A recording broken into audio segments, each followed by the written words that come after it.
WGBR time is at 8:41. Well, there's a story today about John Bell, and he's declared he's running for District 4? He's running for? No, I think it's 10. 10. Yeah, he's running for 10. Lenore County in that area. Right. Right. And in District 4, Efton Sager, who he is going to be running against Mr. Dixon. Mr. Dixon. Right. And joining us in the studio, though, is another candidate for that seat. With us this morning is Kevin Hayes with the Constitution Party. Kevin, good morning. How you doing? Good morning. Thank you for having me on. Okay, happy day. Whoop-de-doo. Yes, sir. Now, who are you? Where are you from? My name is Kevin Hayes. I'm from Mount Olive, North Carolina. Born and raised right here in Wayne County. Spent my whole life here. I've been the Constitution Party director for the last 3 or 4 years. Been trying to get them on the ballot. And I thought about running in 08 for State House, but decided I'd rather get a little bit more experience.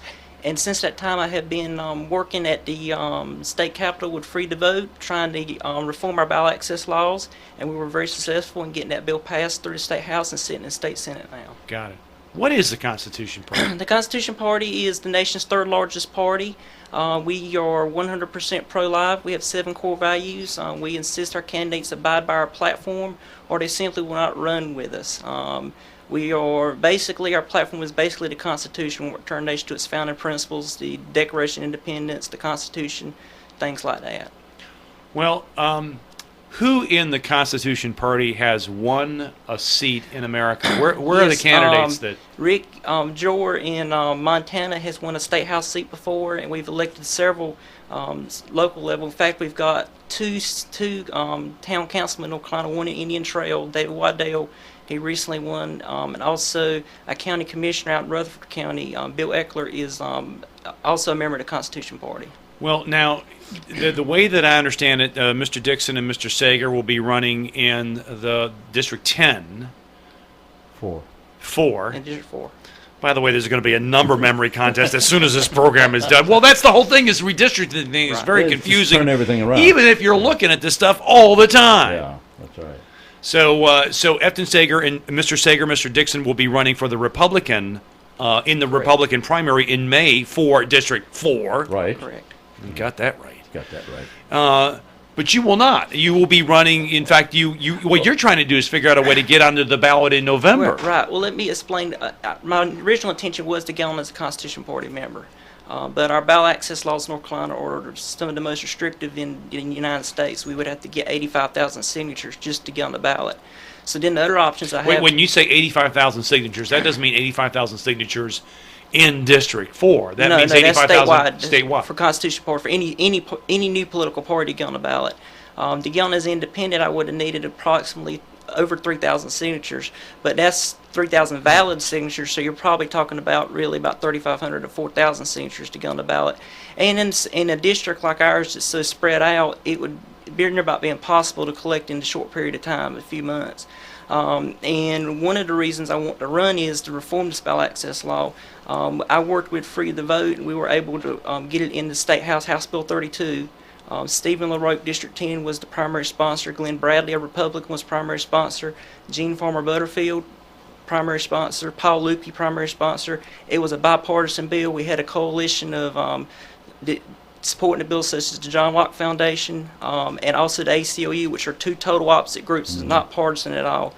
And it got to the House floor, and it passed committee, and there was only one representative stood up and opposed it, Edgar Starnes, out in the mountains, out from Lenore, and there was about 6 or 7 people that supported it. Paul Stam was one of the major supporters, majority leader, and the minority leader also supported it.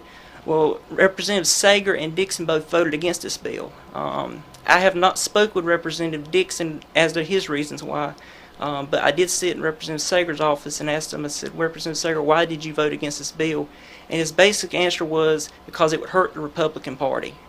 And my thinking is, if a representative bases their votes on how it helped their party or not, and base their votes, they should base their votes on whether it follows the Constitution or not. And that's one of the reasons that I'm running. My whole platform is going to be principle over party.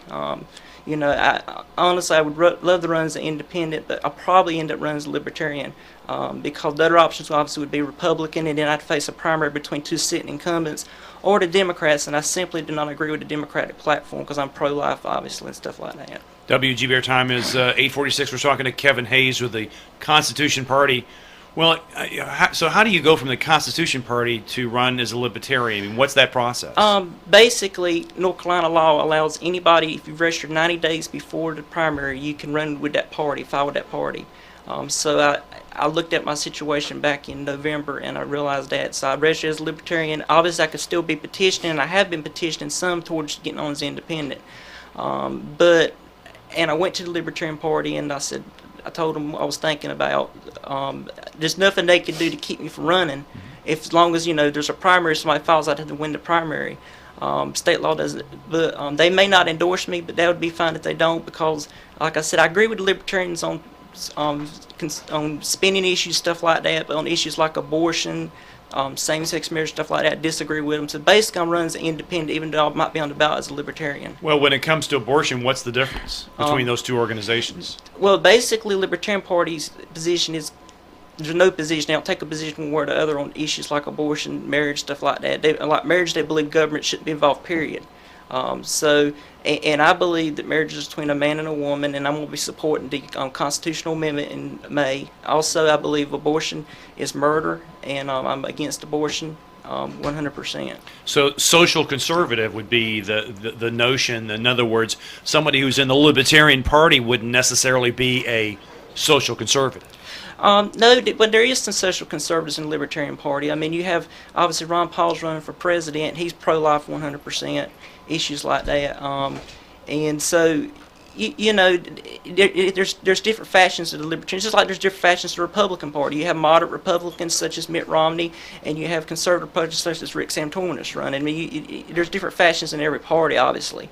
So there's not a...